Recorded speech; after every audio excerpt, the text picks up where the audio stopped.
Border पर मरने वाले सैनिकों, राजनीति की जब सियासत आती है वोट के वक्त, आप उसको 1 करोड़ रुपया देते हैं, आप उसको 2 करोड़ रुपया देते हैं, सब सरकार देने लगते हैं ज्यादा से ज्यादा।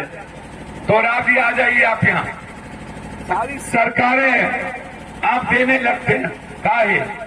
मैं जानना चाहता हूं।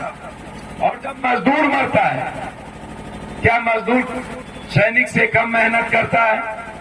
मजदूर को जो मजदूरी मिलनी चाहिए, सैनिक तो चलिए, पप्पू यादव यदि मरेगा एक जनप्रतिनिधि, तो हम जनता के टैक्स के पैसे से तनख्वाह लेते हैं, लेकिन ये मजदूर क्या करता है?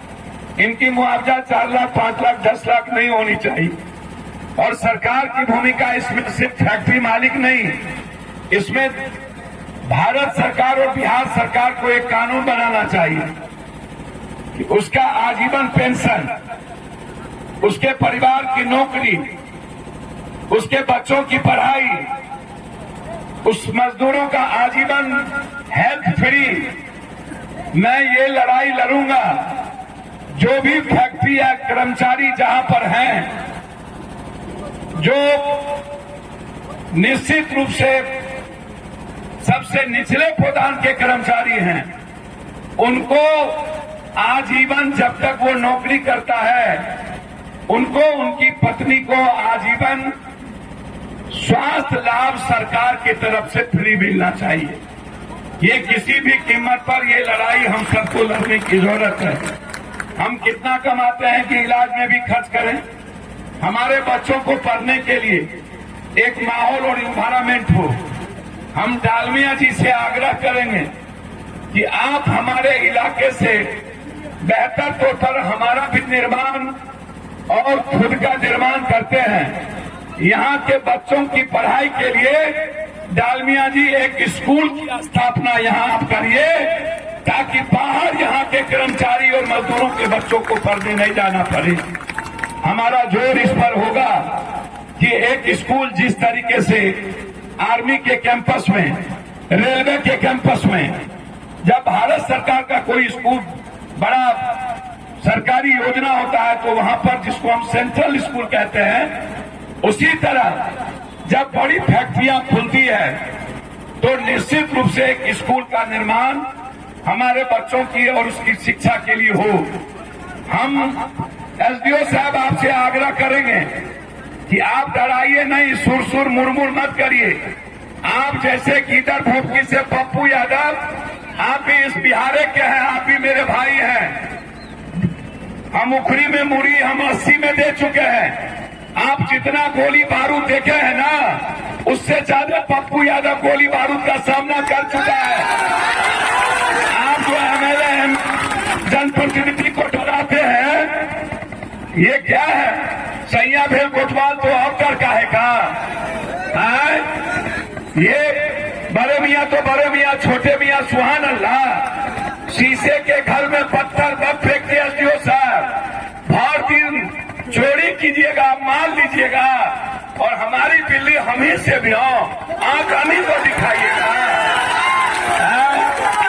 ये भ्रष्टाचारी चोर साहब, आप हमारे जनप्रतिनिधि, हमारे आम जनता पर 500 रुपये केस कर दीजिएगा, तो क्या करे पप्पू यादव? आपका गोली से कभी डरे हैं? याद रखिएगा, जितना आपको गोली चलाने की औकात है ना, उससे ज्यादा पप्पू यादव को खाने की औकात है। हम बहुत देखे 80 से, हम नक्सल को देखे, माओवादी को देखे, हम सिस्टम को देखे, हम 7 सीएम से लड़ चुके हैं। आप कौन खेत के मूली हैं? आपका भी घर यही ना है, कहीं बाहर है कि बाहर है? आपका भी हमारा भी रिश्तेदार यही है। आप हमारे भाई को यहाँ छेड़िएगा तो हम भी नहीं छोड़ेंगे आपको।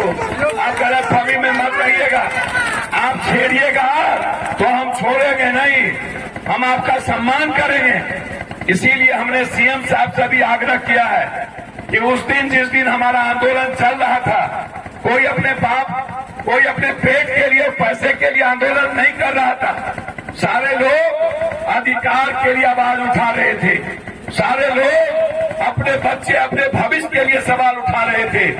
और अधिकार और भविष्य के लिए लड़ना, यदि ये गुनाह है तो 1,00,000 बार गुनाह करेंगे। हिम्मत है तो जितना केस कर लो हम फेस करेंगे। इसीलिए हमारा आग्रह होगा आपसे, हमारे जनप्रतिनिधि और आम लोगों पर जो आपने जबरदस्ती इस चोरी के तहत जिस दिन आंदोलन हुआ नहीं किए, अब बाद में सिनकट्टी की तरह केस कर दिए चोरी के तहत। अरे हिम्मत है तो सीना तान के लड़ना यार, या तो तू या तो हम आर पार रहेंगे, करो और मरो की लड़ाई लड़ेंगे। अरे हम डरते हैं, ये लाखों लोगों करोड़ों से कभी किसी लाठी से डरे नहीं। एक बार हमको मारने की कोशिश हुई, एक बार सरकार से लड़े हैं, 7 सीएम से पटना में चढ़ के लड़े हैं। इसीलिए हमारे लोगों को कभी मत डराइएगा, हम आग्रह करेंगे। और कभी भी मजदूर और आम आदमी को नहीं छेड़िएगा। मजदूर और आम आदमी भगवान होता है। आप हमारे भगवान को यदि आप छेड़े तो याद रखिएगा, हम नाक को दूध नहीं पिलाएंगे, हम जहर वाला दूध आप ही को पिलाएंगे। आप मत समझिएगा। इसीलिए हमारा अधिकार है, केस वापस लो। और बिजली बिल हम सुनते हैं कि बिल भेज देता है 3 गुना 4 गुना बिजली का। हम सरकार से मांग किए हैं, दीजिएगा खाने के लिए 6,000, 5 किलो अनाज और 3 गुना बिजली बिल भेज के मारिएगा और केस कर दीजिएगा। ये लड़ाई बिहार में पप्पू यादव लड़ेगा। हम 3 घंटा 4 घंटा बिजली देते हैं, आप फैक्ट्री को दे देते हैं।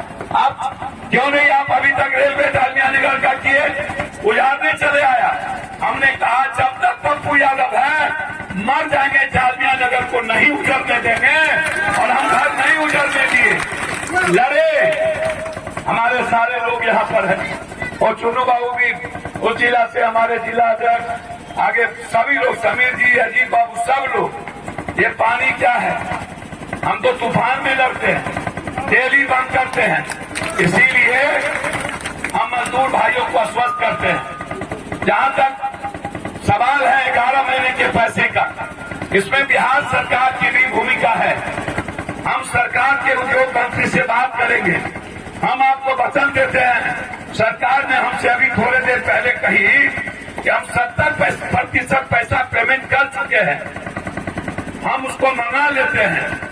11 महीने का यदि पैसा सही में नहीं मिला होगा, हम आपको वचन देते हैं किसी भी कीमत पर आपका पेमेंट पप्पू यादव दिला करके दम लेगा। नहीं तो हम इसी केस पर तब तक बैठेंगे जब तक मजदूर का पेमेंट नहीं मिलेगा, तब तक पप्पू यादव यहाँ से नहीं जाएगा। इसीलिए ये लड़ाई हमारी है। इस फैक्ट्री को हमें जिंदा रखना है, इस फैक्ट्री को हमें चलाना है। इस फैक्ट्री कई सारी छोटी घटनाएं घटेगी, होगा, फैक्ट्री बचेगा तब जाके बंजारी और कल्याणपुर बचेगा। लेकिन हम आग्रह करेंगे डालमिया जी आपसे,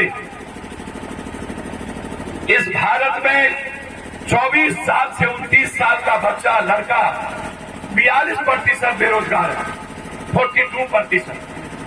24 से 29 हमारे भीम आर्मी के भी साथी, हमारे नेता यहाँ मौजूद है, प्रभारी अमीर, बड़े जज्बात के साथ लड़ते हैं हमेशा। इसीलिए मैं एक बात आज कहता हूँ कि जो बेरोजगार है 24 से 29, 42%, 35% आप हमारे इलाके के बच्चों को आप कर्मचारी और अच्छे पदों पर रखने का आप निर्णय लीजिए, ताकि 35 से 40% इस इलाके के बच्चे यहाँ काम कर सके।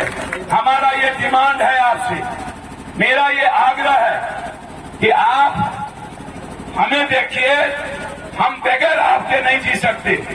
हम फैक्ट्री चाहते हैं। बिहार में उद्योग विहीन हो गया, बिहार में एक फैक्ट्री नहीं है।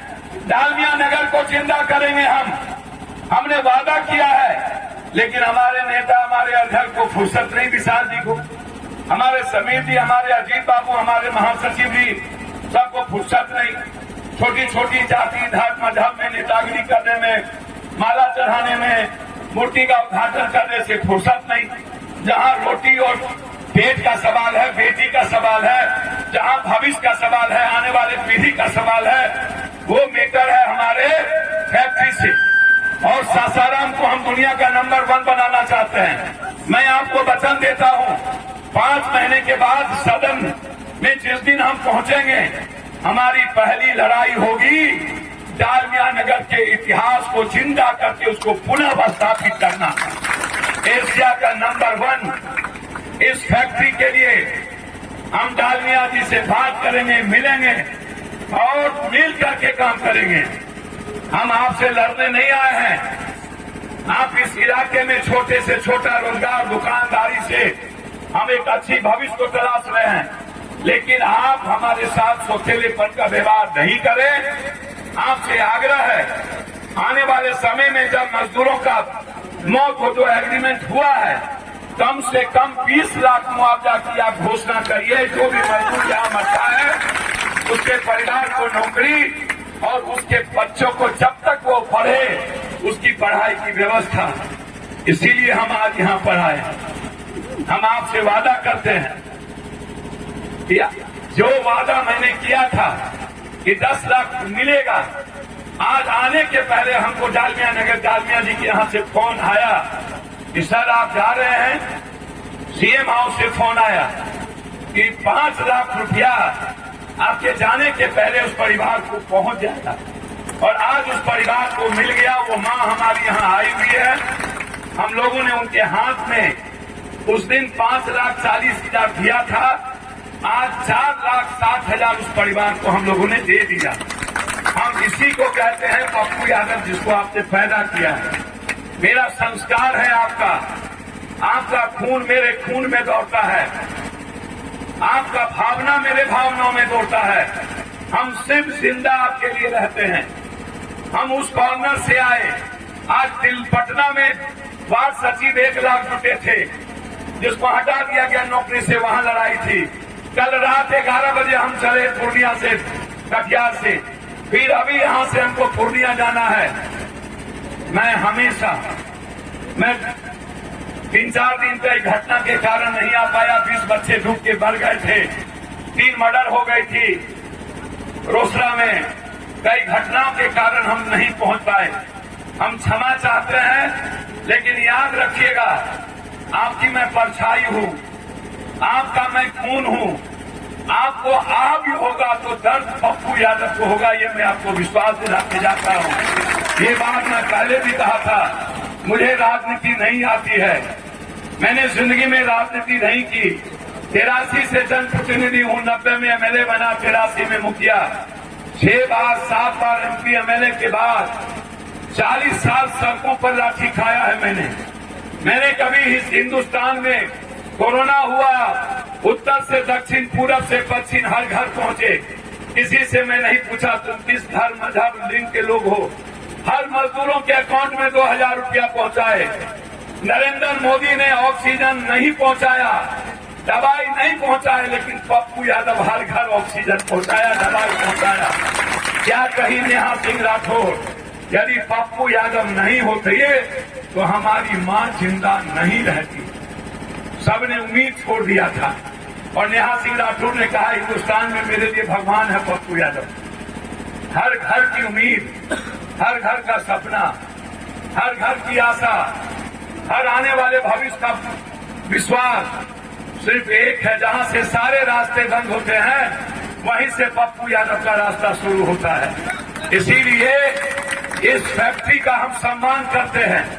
हम इस फैक्ट्री को विस्तारित चाहते हैं। हम इस फैक्ट्री में अपने यूथ की भागीदारी चाहते हैं, साझेदारी चाहते हैं। हम इस फैक्ट्री में अपने मजदूरों का सम्मान चाहते हैं। हम इस इलाके में अपने परिवार के बसे हुए, चाहे कर्मचारी का परिवार हो या मजदूर का, उसकी हिफाजत चाहते हैं, उसकी सुरक्षा चाहते हैं।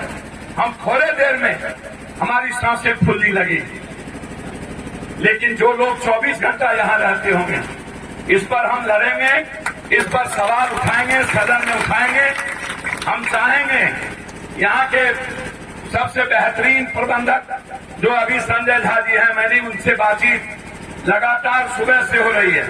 मैंने कहा कि ट्रक रखने की व्यवस्था हर कीमत पर आप सड़कों पर मत करिए। यहाँ एक्सीडेंट भी होते हैं, जाम हो जाता है। ट्रक लगवाने की व्यवस्था आप बिल्कुल अलग करिए। सड़क पर किसी कीमत पर ना हो, ताकि ना तो जाम लगे ना तो एक्सीडेंट हो पाए।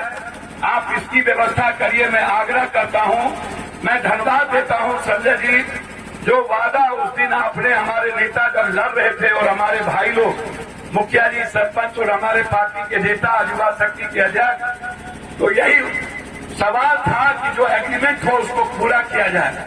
और आज वो चीज पूरा हुआ। अब ज्वाइनिंग उस माँ की होगी और मैं वचन देता हूं, यदि ये नहीं पढ़ाएंगे तो उस बच्चे को आजीवन जब तक वो पढ़ेगा, पप्पू यादव पढ़ाने का काम करेगा। ये मैं विश्वास दिलाता हूं। जो भी मजदूर के बच्चे इस तरीके से हमारे भाई मरेंगे, उस परिवार की हिस्सेदारी और जिम्मेदारी पप्पू की होगी। मेरा 2 आग्रह है। सबसे पहला आग्रह हिस्सेदारी और सम्मान। तीसरा आग्रह, किसी भी कीमत पर जनप्रतिनिधि आम लोगों को डराया ना जाए, धमकाया ना जाए और गलत तरीके से केस न किया जाए। हम भी आप ही के हिस्सेदार हैं, हम भी आप ही के खून हैं, हम भी आप ही का परिवार हैं और कोई अलग नहीं है। इसीलिए सरकार का काम सेवा का होता है। कर्मचारी गवर्नमेंट सर्वेंट होते हैं। गवर्नमेंट सर्वेंट को कहा जाता है